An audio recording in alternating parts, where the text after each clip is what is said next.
plus confier les manettes à tous ces pébrons de l'ENA. Beaucoup de que goutte à goutte ou pas démonter tout ça. On obéit à nos valeurs et on bâtit de nos bras.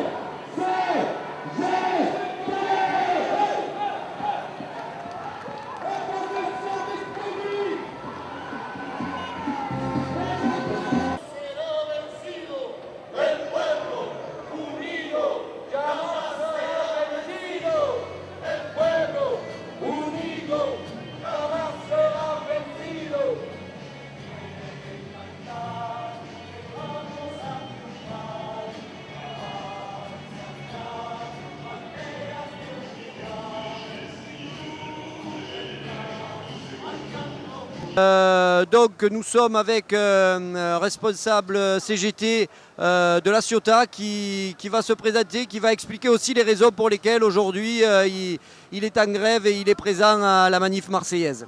Voilà, je suis Rémi Semon, je suis membre de l'union locale CGT de la Ciotat et je travaille actuellement chez Arda Group à la Ciotat. Donc moi je suis le délégué syndical CGT. Et on est là pour se mobiliser face à toutes les attaques faites par le gouvernement et qui vont bien favoriser demain le patronat. Nous, on est là pour défendre l'emploi, avant tout, et nos salaires. Et c'est pour ça que nous allons être mobilisés jusqu'au bout dans ce mouvement. Voilà. Alors concrètement, en quoi cette nouvelle loi travail, elle va vous impacter directement sur votre lieu de travail? Le risque de cette loi travail, c'est de voir demain tous nos acquis sociaux tomber au rabais. C'est à travers déjà ne plus assurer les conventions collectives, qui est le minimum dans notre société. Et c'est derrière les primes d'ancienneté qui risquent d'être tapées. C'est derrière une marche en place vers les intérimaires. On ne voit encore dans nos sociétés trop d'intérimaires par rapport à des embauchés. Voilà. Donc c'est favoriser la précarité généralisée.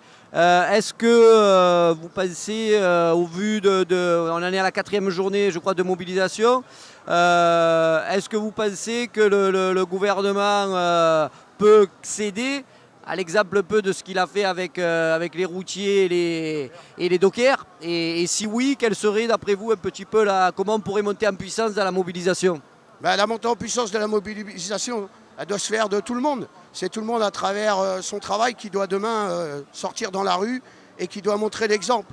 Car demain, on va tous subir cette loi XXL du patronat, parce qu'avant tout, elle vient du patronat, mais le gouvernement, il a bien décidé de ne pas baisser les bras. Donc si tous ensemble, demain, on sort, on y arrivera. C'est sûr qu'aujourd'hui, quand je vois la mobilisation, je suis un peu inquiet, mais je pense encore à nos confédérations pour que le mouvement il s'amplifie.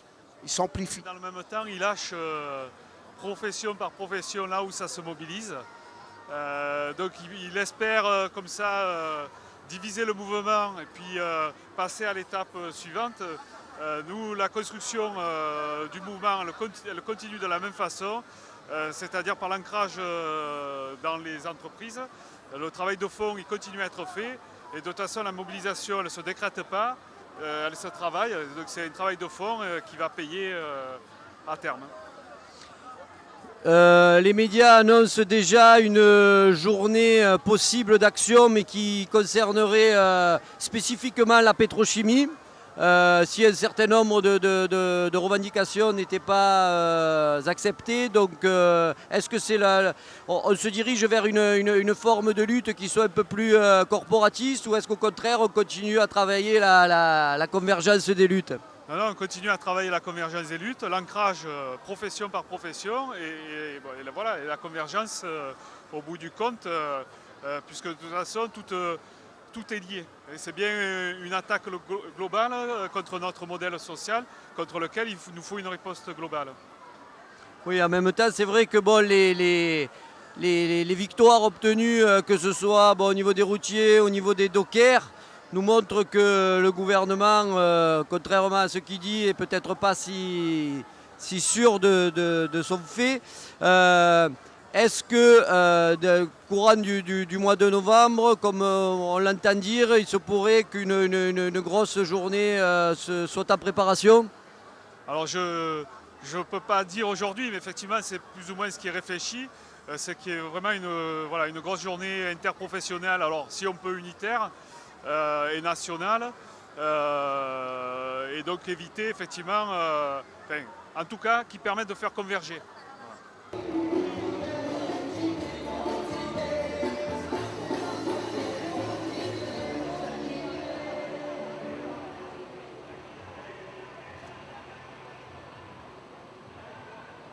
Allez, on y va. Macron, si tu savais ton programme. Macron, si tu savais ton programme, où on se met. Aucune hésitation. C'est la révolution. Macron, si tu savais ton programme. Macron, si tu savais ton programme, où on se met. Aucune hésitation.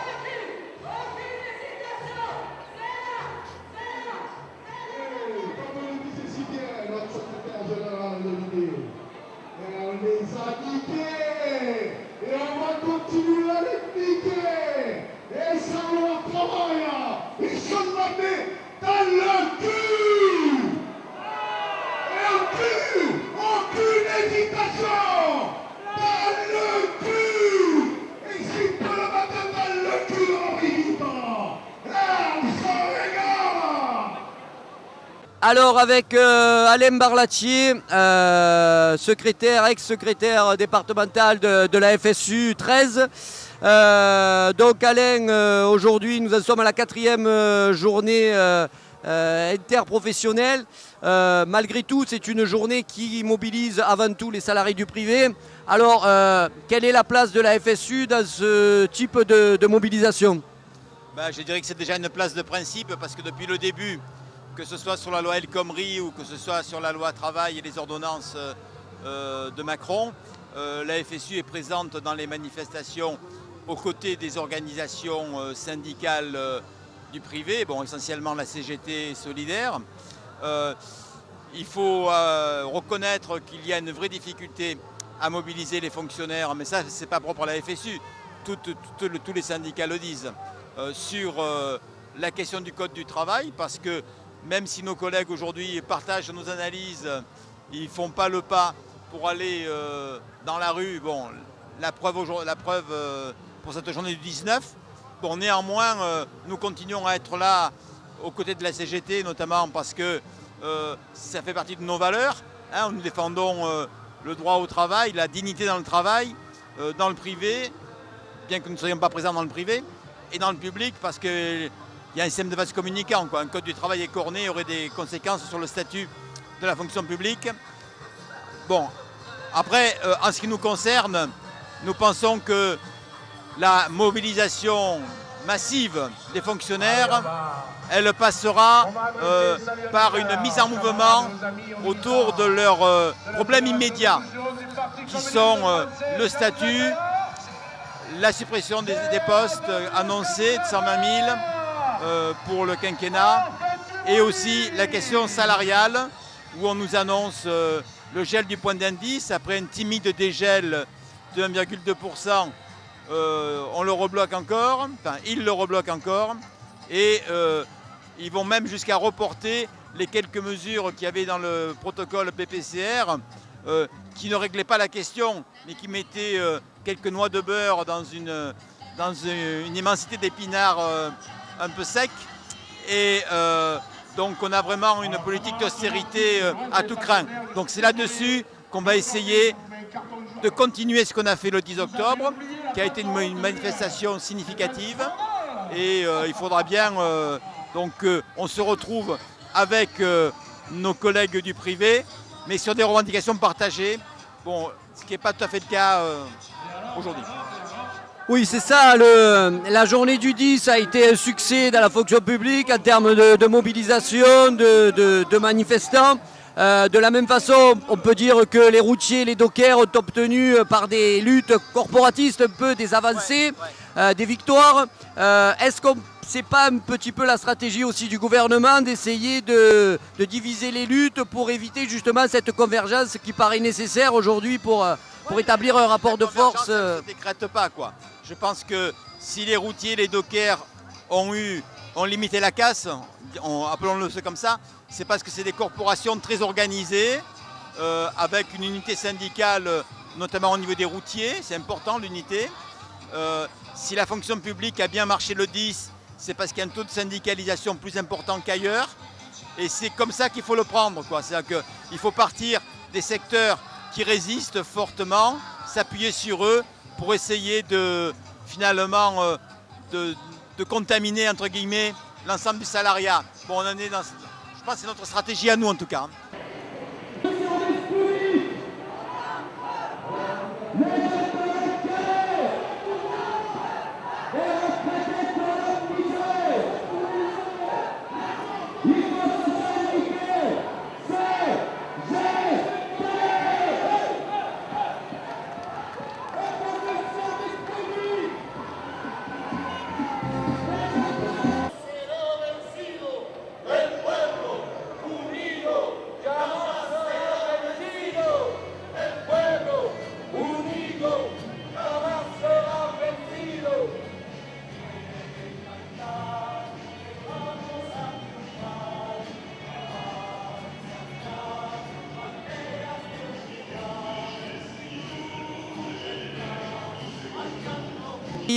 Nous sommes avec donc des représentants de Solidaires présents dans la manif, avec donc les organisations syndicales CGT et FSU notamment.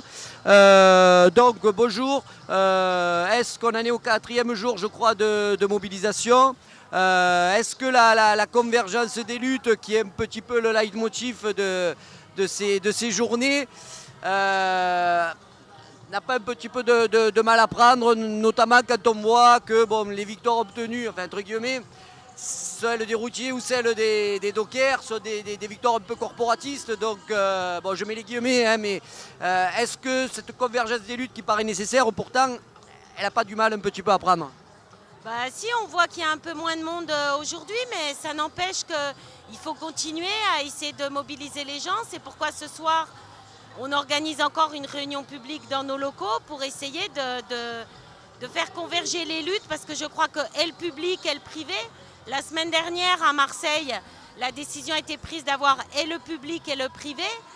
Je veux dire, les attaques sont sur tous les fronts de la part de ce gouvernement. Donc on ne peut pas lâcher un endroit et ne pas continuer. Il faut qu'on arrive à faire comprendre aux gens que ce qui se passe en ce moment, c'est global, c'est une attaque globale sur le travail. Ouais, mettre en lien finalement ce modèle de société qui est complètement démantelé et essayer de faire prendre conscience et aux salariés du public et du privé de l'urgence de se rassembler. Alors, tu travailles à la SNCF, c'est ça? Moi, je travaille à la Poste. À la Poste, pardon. Donc, par exemple, au niveau de la Poste, quel impact auraient les ordonnances là, de la loi Macron? Bah, comme pour tous les salariés, hein, ça serait une véritable catastrophe. Hein. On a eu un exemple extrêmement concret, là pour revenir un petit peu en arrière sur les lois El Khomri. On a eu la déclinaison des lois El Khomri sur les licenciements pour inaptitude à la Poste. Auparavant, c'était un gros dossier qu'il fallait monter de la part de l'employeur pour essayer de licencier un salarié pour inaptitude. Il fallait qu'il recherche partout en France, dans toutes les filiales, un emploi pour ses salariés. C'est après que toutes ces propositions ont été rejetées qu'il pouvait licencier le salarié. Aujourd'hui, grâce à la déclinaison de la loi El Khomri dans notre secteur, c'est une simple feuille qui arrive, un simple recto, comme ça, avec le nom du salarié, la raison du motif, de la motivation du licenciement pour inaptitude, et une référence au site internet de la Poste, parce que c'est le salarié qui doit faire ses recherches. Et évidemment, un salarié qui se retrouve dans cette situation-là, il ne fait pas de recherche, il n'en a pas les moyens, il n'en a pas la force. Donc ça devient une simple formalité de licencier un salarié pour inaptitude dans ces conditions-là, et ça prend 10 minutes par salarié. Donc voilà les applications concrètes des réformes du Code du travail. Et si demain, ces ordonnances-là, elles passaient, ça serait une véritable catastrophe pour notre secteur professionnel, comme pour l'ensemble des secteurs professionnels et des travailleurs de ce pays. Ouais, surtout que bon, La Poste peut considérer qu'il reste encore un semblant de protection. Alors on imagine dans les petites entreprises, vu ce que tu dis pour la Poste, les déclinaisons que risque d'avoir cette loi.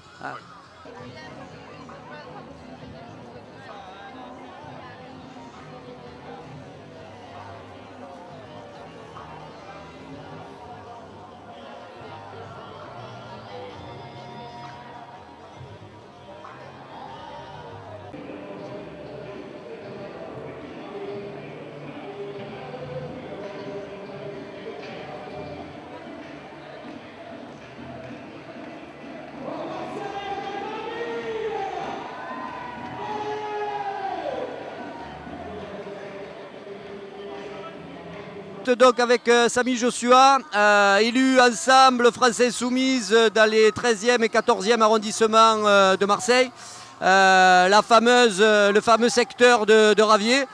Donc Samy, aujourd'hui, bon, il y a des organisations syndicales, il y a des organisations politiques, mais on sent quand même qu'il y a peut-être un essoufflement de la part de la mobilisation. Qu'en penses-tu? Bon, manifestement, il y a une difficulté, c'est facile à voir dans la mobilisation d'aujourd'hui. La responsabilité n'est pas de ceux qui sont là, mais d'abord de ceux qui n'y sont pas, c'est-à-dire les syndicats, les confédérations qui ont soit soutenu Macron, soit après ont hésité à vraiment rentrer en lutte contre. Force ouvrière, par exemple, a un mandat de sa direction pour organiser une journée de grève et de mobilisation, et ça ne se fait pas. Donc bien sûr il y a un souci de cette division. Ça se renforce avec le fait que des secteurs qui, voyant que la mobilisation générale va avoir des difficultés, jouent leurs cartes pour eux-mêmes, on ne peut pas leur reprocher. Bon, les routiers, les dockers, ils gagnent ce qu'ils peuvent gagner. Mais c'est vrai que ce qu'il faudrait, c'est-à-dire qu'une convergence de l'ensemble des secteurs pour mettre en cause la politique de Macron en général, d'où la proposition de Mélenchon, la forme, on peut en discuter, mais l'idée de dire il faut qu'on se mette tous ensemble, sans doute pas sous une forme de grève parce qu'il faut payer, etc., mais un grand déferlement de manifestations, ça n'a pas été suivi.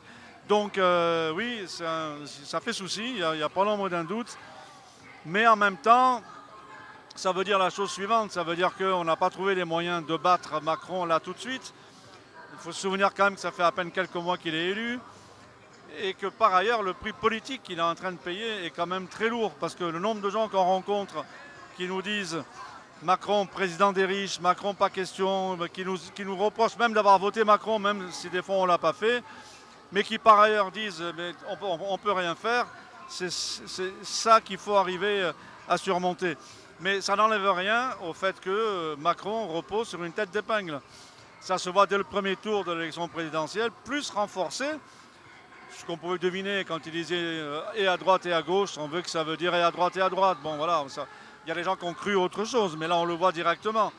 Donc les gens voient cette politique, la rejettent manifestement, vont la rejeter de plus en plus. Et la question c'est de savoir, est-ce qu'il y aura à un moment donné une étincelle qui peut mettre le feu à la plaine? Ça peut venir, ça peut malheureusement aussi ne pas venir, mais ça n'empêche pas que ce n'est pas la même situation qu'à l'époque de Thatcher en Grande-Bretagne. Thatcher, c'est la même politique, hein, ça c'est sûr. Mais elle avait un appui massif dans le pays, important disons, sinon massif, important. Ce n'est pas le cas de Macron. Ce n'est pas le cas de toutes les politiques libérales parce qu'on voit qu'elles sont en crise dans le monde entier. Donc le problème qu'on a à résoudre, c'est comment trouver la voie pour faire en sorte que ceux qui veulent rejeter cette politique convergent en positif et la France Insoumise joue son rôle. Voilà, on ne peut pas faire beaucoup mieux que ce qu'on fait et on le fait. Notre groupe parlementaire fait un excellent travail. Les propositions de mobilisation sont ce qu'elles sont. On va continuer à ratisser le terrain. Merci Samy. On chante, si on chante, c'est qu'on est debout. Le patronat des chante, car solide et debout. On chante, si on chante, c'est qu'on est debout.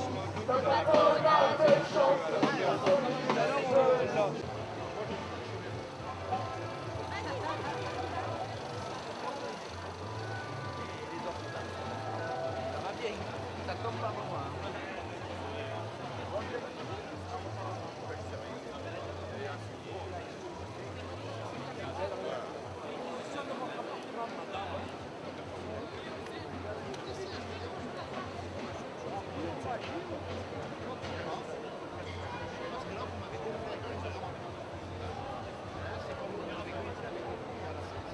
Nous sommes avec le député de la 13e circonscription des Bouches-du-Rhône, Pierre Darreville. Donc Pierre, bonjour. Nous en sommes à la 4e journée, je crois, de mobilisation interprofessionnelle contre les ordonnances de la loi travail. Est-ce que, bon, au vu du gouvernement qui dit rester droit dans ses bottes, le mouvement, je dirais, c'est sur la durée qu'on arrivera à le faire plier un petit peu à l'exemple des failles qui sont apparues avec les routiers, avec les dockers, ou est-ce qu'il faut essayer d'aller vers une convergence accrue des luttes, à savoir qui intègre bien sûr toutes les organisations syndicales, mais aussi les partis politiques progressistes? On sait que la mobilisation, ça prend du temps parce qu'il faut faire grandir à la fois la conscience de la gravité de ce qui est en train de se passer et la conscience de la force que nous avons, notre capacité de résistance. Donc ce travail, il est en train d'être fait par différentes forces. On a besoin de tout le monde pour faire ce travail. Et je veux dire que l'épisode parlementaire n'est pas terminé. Normalement, ça doit repasser à l'Assemblée nationale au mois de novembre et ça sera au Sénat encore plus tard. Donc il faut profiter de ce temps-là pour faire grandir la mobilisation. Moi, ce que je sens, c'est qu'il y a une grande colère sociale dans le pays. Elle s'exprime sur les ordonnances, mais elle s'exprime aussi, par exemple, sur la question des hôpitaux de proximité, sur la question du logement, de la baisse des APL. Bon, il y a des tas de domaines dans lesquels cette colère est en train de monter. Et je crois qu'effectivement, il faut que tout ça, ça converge, parce qu'il faut faire entendre qu'il n'y a pas de majorité dans ce pays pour la démolition sociale.